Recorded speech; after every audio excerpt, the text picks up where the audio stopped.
Top story. In a significant escalation, Israel has launched extensive across the Gaza Strip, shattering the fragile ceasefire.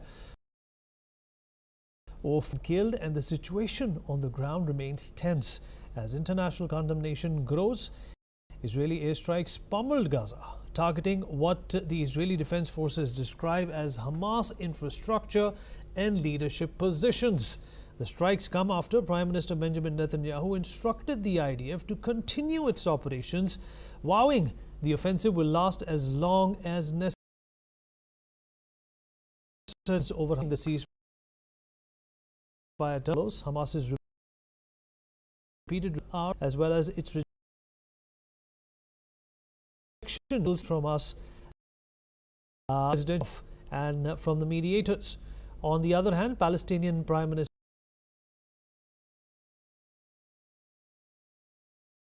has compelled Israel aggression. It blamed the U.S. administration's unlimited political and military support for Israel for a deadly wave of airstrikes in Gaza, while also accusing Israel of deliberately overturning the ceasefire agreement, calling the strikes a direct violation. The militant group claims the attacks are intended to pressure Hamas into releasing Israeli hostages, which Israel says Hamas has repeatedly refused to do. And according to Gaza officials, at least 400 Palestinians have been killed in the bombing, including many women and children. While Hamas named the head of its government in the Gaza Strip, Issam al-Dalis, amongst a list of officials it said were killed in a wave of Israeli strikes on the Palestinian territory. Hospitals are overwhelmed and the death toll is expected to rise as rescue operations continue amidst the rubble. Israeli officials said that the strikes are crucial to dismantling Hamas's military capabilities. Israel's UN ambassador stated that the offensive would continue as long as necessary to ensure the security of Israeli citizens and secure the release of hostages. International reactions are pouring in, with China and Iran condemning the attack and calling for restraint. While Jordan condemned an Israeli wave of airstrikes on the Gaza Strip, the deadliest since a truce in the Israeli-Hamas war took effect, and the United Nations and the human rights organizations have expressed grave concern over the impact of the strikes, urging both sides to de-escalate immediately. Here's what Chinese spokeswoman Mao Ning and UN spokesperson Rolando Gomez said in their official statements. 中方高度关注当前的巴以局势，希望各方能够切实推动停火协议连续有效执行，避免采取任何可能导致局势升级的举动，防止造成更大规模的人道主义。 Secretary General is shocked by the Israeli airstrikes in Gaza, in which a meaningful number of civilians have been killed. He strongly appeals for the ceasefire to be respected, for unimpeded humanitarian assistance to be reestablished, and for the remaining hostages to be released unconditionally. All right, at this point in time, Yeshaya Rosenman, Israeli journalist, is joining us on the broadcast to talk more about this. While it's a very tense atmosphere, Yeshaya, in Gaza at this point in time, you know, there are differing reports coming in as to the number of casualties in Gaza at this point in time as well. But there is a lot of, condemnation coming your way as well. There are a lot of countries who are criticizing Israel for overreacting by bombing Gaza in this manner once again. How do you react to that?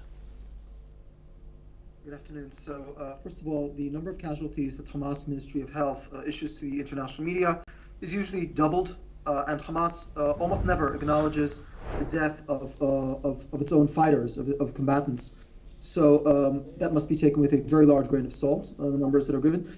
Among those dead, Hamas has admitted, Hamas and other affiliated sources have admitted the death of between 4 to 6 top members of the Hamas Politburo, including Issam Da'alis, one of the in a position equivalent to the prime minister of the Hamas government in Gaza.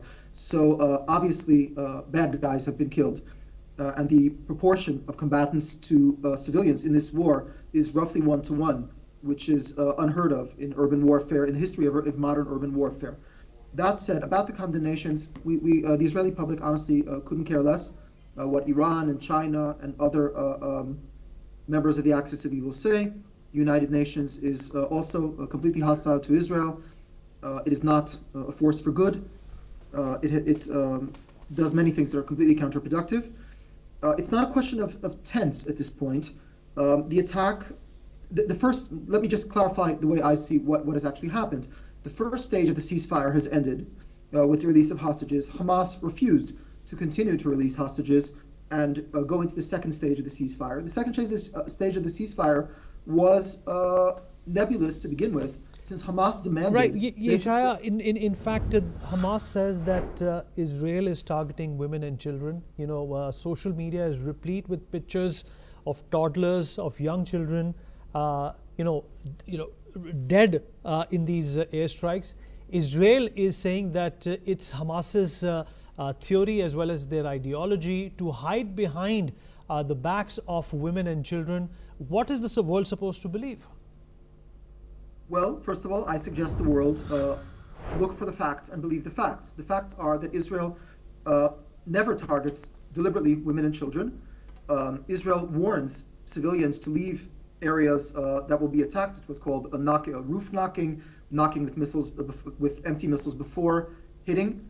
The notion that Israel is doing this deliberately is nonsensical. Hamas fighters deliberately hide in humanitarian zones, and only rarely does Israel kill them there, only if they're very senior people. So I believe that John Spencer, the world's foremost expert on urban warfare, should be believed when he said that this is the first conflict in the history of warfare that he can recall in which the tactic of the aggressor is to sacrifice his own population. Isha, I appreciate you joining us. Thank you so much for taking out the time and speaking with us. All right, moving on. Well, the Kremlin said a highly anticipated phone call between